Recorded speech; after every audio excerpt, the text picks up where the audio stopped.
여러분 안녕하십니까? 5월 8일 금요일 VOA 한국어 방송입니다. 저는 도성문입니다. 장량입니다. 먼저 오늘의 주요 뉴스입니다.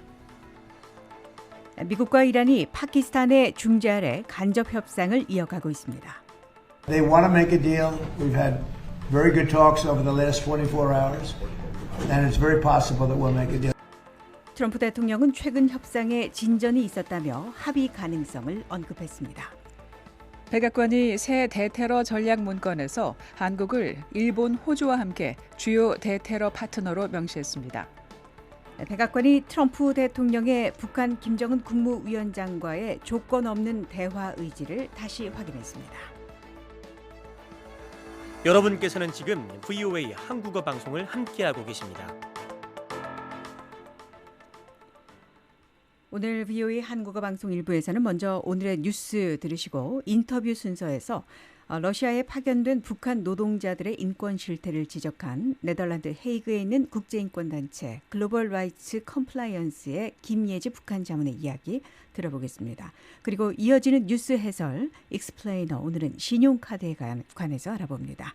네, 새벽 1시로 이어지는 2부에서는 오늘의 뉴스와 함께 생활 속 영어를 배워보는 Everyday English, 미국 독립 250주년을 기념해 준비한 역사 속 아메리카 250 순서 준비되어 있습니다. 첫 소식입니다. 미국과 이란이 중동 분쟁의 돌파구 마련을 위한 간접 협상을 이어가고 있습니다. 미국 정부는 비핵화된 이란, 즉 미국과 동맹국을 위협하지 않는 이란을 목표로 한다는 입장을 거듭 밝혔습니다. 양국은 파키스탄의 중재 아래 협상이 진행 중이라고 확인했으며 적대 행위를 종식하기 위한 구상과 관련해 제안서를 주고받았다고 밝혔습니다. 이란과의 잠정 합의 가능성이 나오는 가운데 도널드 트럼프 미국 대통령은 호르무즈 해협 내 선박 호송 작전을 일시 중단했다고 밝혔습니다. 트럼프 대통령은 6일 백악관 행사에서 우리가 반드시 얻어야 할 것을 얻어야 한다며 그렇지 않으면 훨씬 더 큰 조치를 취해야 할 것이라고 말했습니다. 미국은 반드시 얻어야 할 것을 얻어야 합니다. 그렇지 않으면 훨씬 더 큰 조치를 취해야 할 것입니다. 하지만 이란은 합의를 원하고 있습니다. 우리는 지난 44시간 동안 매우 좋은 협상을 했고 합의가 이뤄질 가능성이 매우 큽니다. 아바스 아락치 이란 외무장관은 6일 중국 방문 중 협상에 진전이 있었다고 밝혔습니다. 중국은 미국과 이란 간 분쟁 종식을 위한 평화 협상을 촉구했습니다. 이란은 이번 협상이 분쟁 해결을 목표로 한 진정성 있는 논의를 시도할 필요로 한다고 말했습니다. 도널드 트럼프 행정부가 새 대테러 전략 문건에서 한국을 일본, 호주와 함께 아시아 지역의 주요 대테러 파트너로 직접 거론했습니다. 지난 트럼프 행정부 1기 때인 2018년 당시 대테러 전략을 발표했을 때는 한국이 별도로 언급되지 않았었는데 이번 문건에서는 한국을 포함해 일본과 호주 3국이 구체적으로 명시됐습니다.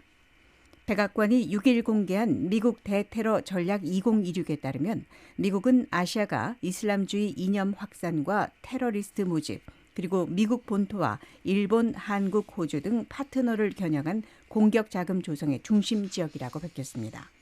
문건은 또 아시아의 해상 무역로가 미국과 일본, 한국, 호주 등 파트너들에게 매우 중요하다고 설명했습니다. 그러면서 미국과 영내 파트너들이 공동으로 대테러 선전 대응 수단을 개발하고 테러 조직의 미디어 플랫폼과 공격 기획자들을 식별 추적해야 한다고 밝혔습니다. 또 미국은 공동의 대테러 이해관계가 있는 아시아 국가들과 새로운 파트너십에 열려 있다고 밝혔습니다. 이어 트럼프 대통령이 2025년 남아시아와 중앙아시아 국가들과의 핵심 관계를 재건했다고 평가하면서 이들 관계가 미국 본토에 대한 테러 위협 감소에 중요하다고 설명했습니다.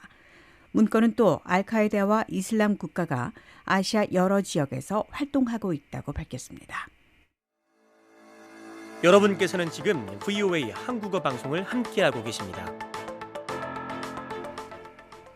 다음 소식입니다.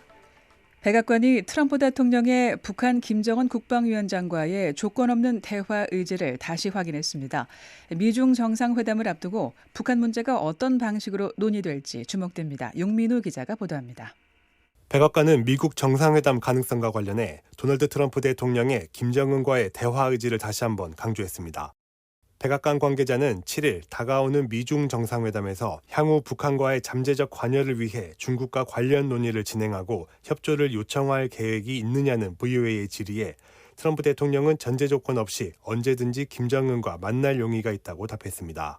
백악관은 다만 예정된 미중 정상회담에서 북한 핵 프로그램을 포함한 북한 문제가 논의될 것으로 예상하느냐는 질문에는 즉답을 피했습니다.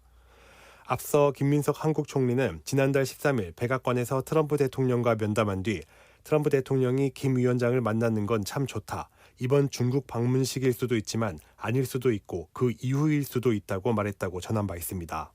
트럼프 대통령은 오늘 14일부터 15일 이틀간 베이징을 방문해 시진핑 중국 국가주석과 정상회담을 가질 예정입니다.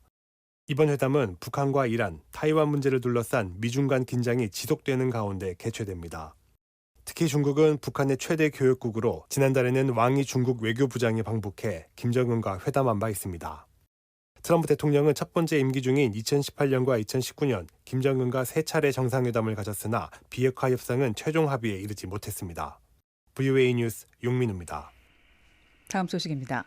미국과 한국, 일본이 제11차 핵 확산 금지 조약 NPT 평가회의에 북한 핵 문제를 다루는 공동 작업 문서를 제출하고 북한은 NPT 체제 하에서 핵 보유국 지위를 가질 수 없다는 국제사회의 단호한 입장 확인을 촉구했습니다.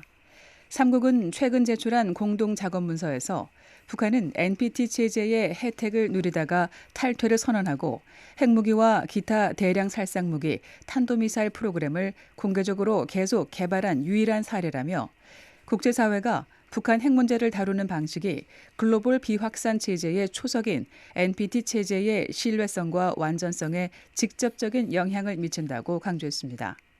3국은 이번 평가회의 최종 문서에 북한의 불법 핵 탄도미사일 프로그램의 지속적인 발전에 대한 심각한 우려 표명, NPT에 따라 북한은 핵 보유국 지위를 가질 수 없다는 재확인, 북한의 조기 NPT 및 IAEA 안전조치 복귀와 완전한 이행 촉구, 모든 유엔 안보리 결의에 따른 핵무기와 대량 살상무기, 탄도미사일 완전 포기를 위한 구체적 조치 이행 촉구 등의 내용을 포함할 것을 제안했습니다.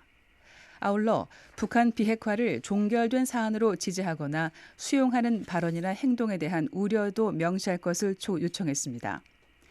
이번 작업문서 제출은 지난달 27일 개막된 NPT 평가회의에서 국제사회의 대뷰 규탄이 이어지는 가운데 나왔습니다.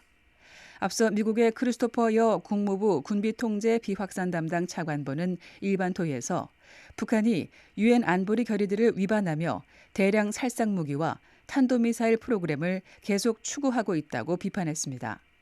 한국과 일본, 유럽연합, 프랑스, 독일, 영국 등 주요국들도 북한의 핵미사일 프로그램과 대테러 군사협력을 강력히 규탄하고 완전한 비핵화를 촉구했습니다. 미국 법무부는 북한 정보기술 IT 인력의 미국 기업 위장 취업을 도운 미국인 2명에게 각각 징역 18개월이 선고됐다고 6일 발표했습니다. 두 피고인은 테네시주 내슈빌의 매슈 아이작 루트와 뉴욕의 에릭 은테케 레제 프린스로 이 두 사람의 사건은 별도로 처리됐습니다. 이들은 자신의 집에 미국 피해 기업들이 IT 직원용으로 배송한 노트북을 수령 보관하고 원격 데스크탑 프로그램을 무단 설치해 해외에 있는 북한 IT 인력이 미국 안에서 근무하는 것처럼 위장할 수 있도록 지원했습니다. 이를 통해 북한에 총 120만 달러 이상의 수익이 돌아갔으며 미국 내 피해 기업은 약 70곳에 달했습니다. 프린스는 자신의 회사 테크카를 이용해 2020년 6월부터 2024년 8월까지 북한 IT 인력 최소 3명의 미국 기업 원격 취업을 도왔습니다. 누트는 2022년 7월부터 2023년 8월까지 내슈빌 자택에서 랩탑 농장을 운영하며 중국에 체류 중인 북한 IT 인력이 미국 기업 네트워크에 접속할 수 있도록 했습니다. 랩탑 농장은 북한 IT 인력이 원격 접속할 수 있도록 노트북 여러 대를 한 곳에 모아 관리하는 곳을 말합니다. 법무부의 존 아이젠버그 국가안보 담당 차관보는 이들은 북한 IT 인력이 합법적 직원으로 위장할 수 있도록 도와 미국 기업 네트워크를 위협하고 광범위한 제재를 받고 있는 불량 정권의 수익 창출을 지원했다고 밝혔습니다. VOA 한국어 방송과 뉴스 기사는 언제든지 인터넷 웹사이트 www.voakorea.com과 유튜브, 소셜미디어 X와 페이스북으로도 함께하실 수 있습니다.